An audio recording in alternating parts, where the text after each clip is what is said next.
നമസ്കാരം. ഊണിനൊപ്പം വിളമ്പാൻ പറ്റുന്ന നല്ല അടിപൊളിയും അതേസമയം ടേസ്റ്റിയുമായൊരു മൺചട്ടിയിലുണ്ടാക്കിയ സിമ്പിൾ പയറ് തോരൻ്റെ റെസിപ്പിയാണ് ഇന്ന് നാം നോക്കാൻ പോകുന്നത്. Guys, my name is Soumya. Welcome back to Malabar Magic Kitchen. പയർ ഉപയോഗിച്ചുകൊണ്ടുള്ള ഒരു പയറ് തോരനാണ്. അതിനായിട്ട് നന്നായി കഴുകി വൃത്തിയാക്കിയ പയറാണ് ആവശ്യം.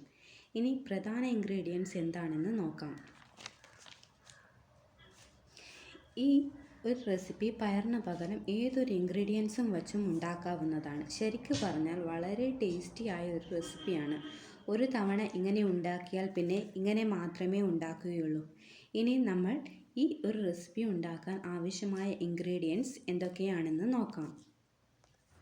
പയർ 1/2 ഇഞ്ച് വലുപ്പത്തിൽ കട്ട് ചെയ്ത ഇത് 250 ഗ്രാം, കറിവേപ്പില കുറച്ച്, ഉപ്പ് 1/2 ടീസ്പൂൺ, മഞ്ഞൾപ്പൊടി 1/4 ടീസ്പൂൺ. മഞ്ഞൾപ്പൊടി അധികം ഉപയോഗിക്കരുത്, കുത്തൽ സ്മെൽ ഉണ്ടാവും. ചിരകിയ തേങ്ങ 100 ഗ്രാം, ഉള്ളി 1, ചുവന്ന മുളക് 3, കടുക് 1/2 ടീസ്പൂൺ. തയ്യാറാക്കുന്ന വിധം. തോരൻ തയ്യാറാക്കാൻ ഞാനിവിടെ യൂസ് ചെയ്തിരിക്കുന്നത് മൺചട്ടിയാണ്. മൺചട്ടിയിലുള്ള തോരൻ ഒരു പ്രത്യേക ടേസ്റ്റാണ്. എപ്പോഴും മൺചട്ടിയാണ് ഭക്ഷണം പാകം ചെയ്യുന്നതിന് ഏറ്റവും ഹെൽത്തിയായി നല്ലതെന്ന് പറയുന്നത്. മൺചട്ടി ഗ്യാസ് സ്റ്റൗവിൽ വെച്ചിട്ട് ഏറ്റവും ചെറിയ ഫ്ലെയിമിൽ കൂട്ടി വെച്ചിട്ട് അതിനുശേഷം ഓയിൽ ഒഴിക്കുക. ഓയിൽ അല്ലെങ്കിൽ വെളിച്ചെണ്ണ യൂസ് ചെയ്യുക. ഞാനിവിടെ കോക്കനട്ട് ഓയിൽ 2 ടേബിൾ സ്പൂൺ എടുത്തിട്ട് മൺചട്ടിയിൽ ഒഴിച്ചതിന് ശേഷം ഒന്ന് ചുറ്റിച്ച് കൊടുക്കുകയാണ്. അതിനുശേഷം ഫ്ലെയിം കുറച്ച് വെച്ച് 1/2 ടീസ്പൂൺ കടുക് ഇവിടെ ചേർത്ത് കൊടുക്കുകയാണ്. കടുക് പൊട്ടിയതിന് ശേഷം പയർ ചേർത്ത് കൊടുക്കുക.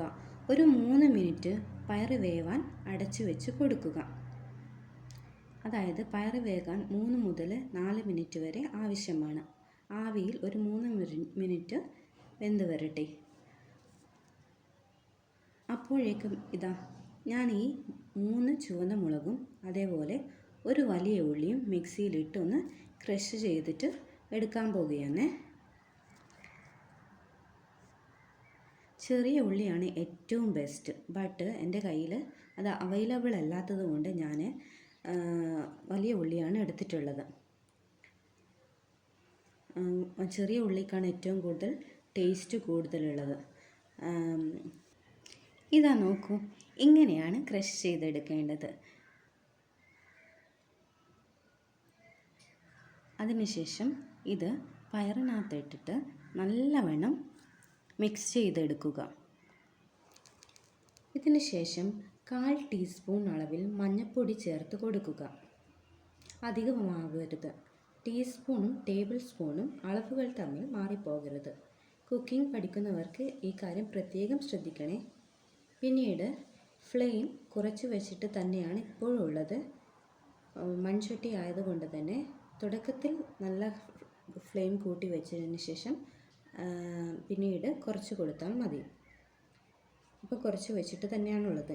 ഇനി നമ്മൾ ഉള്ളിയുടെയും മുളകിൻ്റെയും വെള്ളം മാറുന്നത് വരെ ഒന്ന് ഇളക്കി കൊടുക്കുക.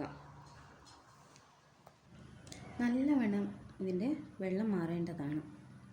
ഉള്ളിക്ക് ഇത്തിരി വെള്ളം ഉണ്ടാവുമല്ലോ. അതിനുശേഷം ഞാനിവിടെ എടുത്തിട്ടുള്ളത് 100 ഗ്രാം, ഏകദേശം ഒരു തേങ്ങാമുറിയുടെ പകുതി ചിരകിയ തേങ്ങയാണ്.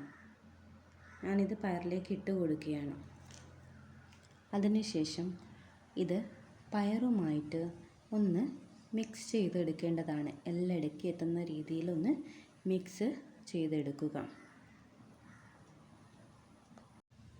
നന്നായിട്ട് ഈ കാണുന്നത് പോലെ എല്ലാം ഒന്ന് മിക്സ് ചെയ്തെടുക്കേണ്ടതാണ്. അതിനുശേഷം ഞാനിവിടെ ഉപ്പാണ് എടുത്തിരിക്കുന്നത്. അതായത് കല്ലുപ്പാണ് എൻ്റെ കയ്യിലുള്ളത്. കല്ലുപ്പാണ് എടുത്തിരിക്കുന്നത്.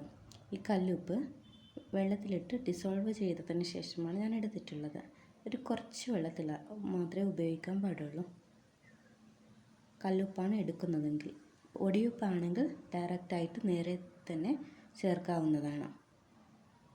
അതിനുശേഷം എല്ലായിടത്തും ഉപ്പെത്തുന്ന രീതിയിലൊന്ന് മിക്സ് ചെയ്ത് കൊടുക്കുക.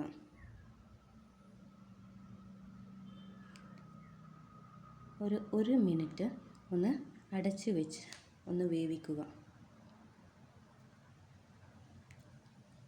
ഇപ്പോൾ ഏകദേശം എല്ലാം ഒന്ന് റെഡി ആയിട്ടുണ്ട്. ഇപ്പോൾ നല്ല അടിപൊളിയായ, നോക്കൂ എത്ര അടിപൊളിയായ പയർ തോരനാണ് ഇപ്പോൾ റെഡിയായിരിക്കുന്നതെന്ന്. ഈ പയർ തോരൻ്റെ സ്മെല്ലെന്ന് പറയുന്നത് തന്നെ ഒരു കൊതിപ്പിക്കുന്ന സ്മെല്ലാണ്.